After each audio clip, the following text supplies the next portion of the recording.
1 साल पहले मैं मुल्तान से वापस लाहौर आने के लिए एक बस स्टॉप पर खड़ा था कि अचानक मुझे वहाँ एक रोती हुई लड़की दिखाई दी। तो मैं उसके पास गया और उससे रोने की वजह पूछी कि वो आखिर क्यों रो रही है। वो मुझे कहने लगी कि मेरे अब्बू लाहौर में नौकरी करते हैं और थोड़ी देर पहले उनके दफ्तर से कॉल आई है कि उनका एक्सीडेंट हो गया है और वो लाहौर के एक अस्पताल में एडमिट हैं। मैं लाहौर जाने के लिए पिछले 1 घंटे से बस का इंतज़ार कर रही हूँ, लेकिन कोई बस नहीं आ रही। बस इसी परेशानी की वजह से मुझे बहुत रोना आ रहा है। उस लड़की की बात सुनकर मैंने उसे हौसला दिया कि आप परेशान ना हो, सब ठीक हो जाएगा, अल्लाह पाक सब बेहतर करेंगे।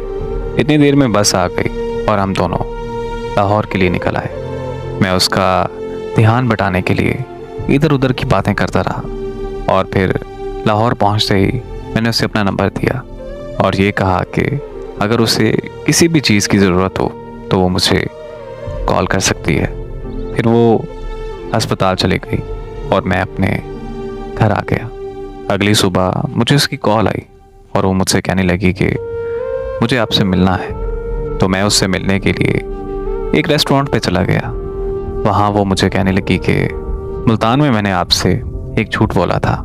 मेरे अब्बू अस्पताल में दाखिल नहीं है, बल्कि वो तो मुल्तान में है और बिल्कुल तंदुरुस्त है। मैं तो अपने घर से भागकर उस लड़के से शादी करने के लिए लाहौर आई हूँ, जिससे मैं शदीद मोहब्बत करती हूँ। लेकिन उस लड़के ने मुझसे शादी करने से इनकार कर दिया है। मुझे उस लड़की की कहानी सुनकर बहुत दुख हुआ।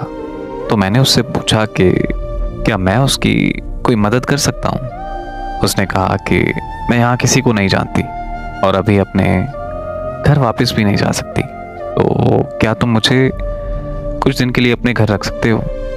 मुझे उसकी हालत देखकर उस पर बहुत तरस आया, लेकिन मैं उसे अपने घर नहीं लेके जा सकता था क्योंकि मेरी फैमिली उसको घर रखने के लिए कभी तैयार ना होती।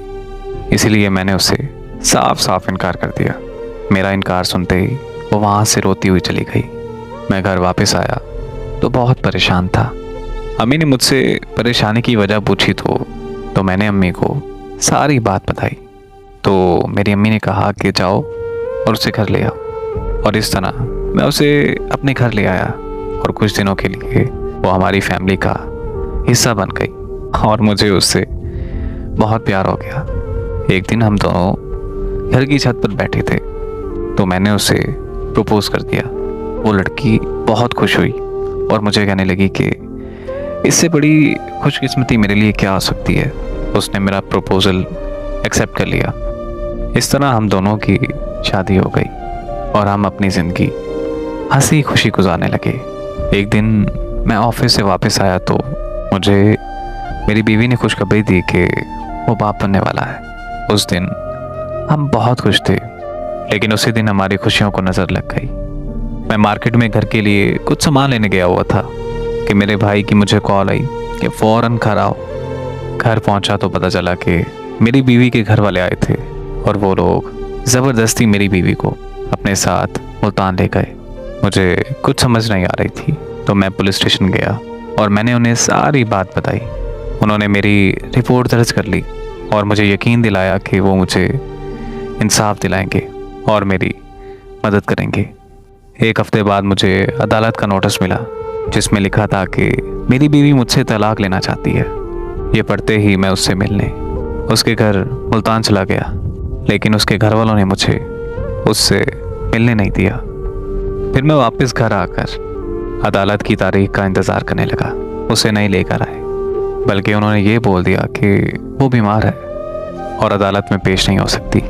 फिर यूं ही तारीखों का सिलसिला चलता रहा और ऐसे ही इंतज़ार करते करते 5 महीने गुजर गए। फिर एक तारीख पर उन्हें मेरी बीवी को लाना पड़ा। मैं उस दिन बहुत खुश था क्योंकि मैं उससे मिलने वाला था और मुझे लग रहा था कि आज फैसला हो जाएगा और मेरी बीवी मुझे मिल जाएगी। लेकिन जब मैंने अपनी बीवी को देखा तो मेरे पैरों तले ज़मीन निकल गई, क्योंकि मैंने देखा कि उसके पेट में बच्चा नहीं है, यानी वो मेरा बच्चा गिरा चुकी थी। फिर उसने जज के सामने कहा कि मुझे इससे तलाक चाहिए क्योंकि मैं उस पर तशद्दुद करता हूँ और मेरे तशद्दुद की वजह से मेरा बच्चा ज़ाया हो गया। यकीन करें कि वो दिन मेरे लिए क़यामत का दिन था, जब जज साहब ने हमेशा हमेशा के लिए हमारी जुदाई लिख दी। मैं उस दिन ऐसा खामोश हुआ कि अब मेरा किसी से बात करने को भी दिल नहीं करता। मैं अगर चाहता तो अपने बच्चे के कत्ल का केस कर सकता था, लेकिन मैंने अपना ये मामला अपने अल्लाह के सुपुर्द कर दिया और दिल में ये ठान लिया कि मेरा इंसाफ अल्लाह करेगा।